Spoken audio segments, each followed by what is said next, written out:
وہ بچے جو کھانا نہیں کھاتے، خالہ بھوک والی آ گئی۔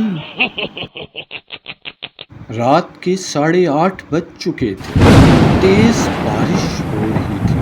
چھوٹا علی ضد میں آیا بیٹھا تھا، میں کھانا نہیں کھاؤں گا۔ وہ چیختا، مجھے نہیں کھانا، مجھے چپس دو۔ ایک رات جب سب سو گئے،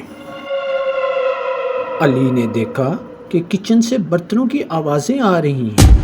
وہ دبے پاؤں گیا، دروازے کے پیچھے سے جھانکا۔ کیا دیکھتا ہے؟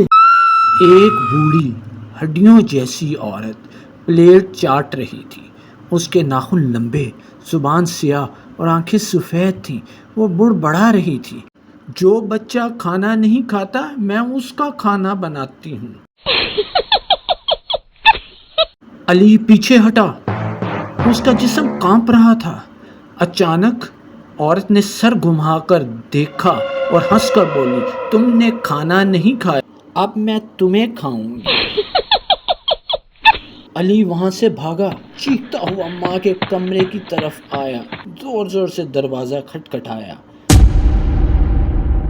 امی امی کھانا دے دو ابھی۔ ماں مسکرائی، تھالی رکھی اور کہا، میں کہتی تھی نا کہ جو بچے کھانا نہیں کھاتے، خالہ بھوک والی آ جاتی ہے، ان بچوں کو کھا جاتی ہے۔ اس دن سے علی نے کبھی کھانے سے انکار نہیں کیا۔ اگر آپ کو بچپن میں کھانے پر ڈانٹ پڑی ہے تو لائک کریں اور ایسی مزیدار کہانیوں کے لیے سبسکرائب کریں۔ Thank you.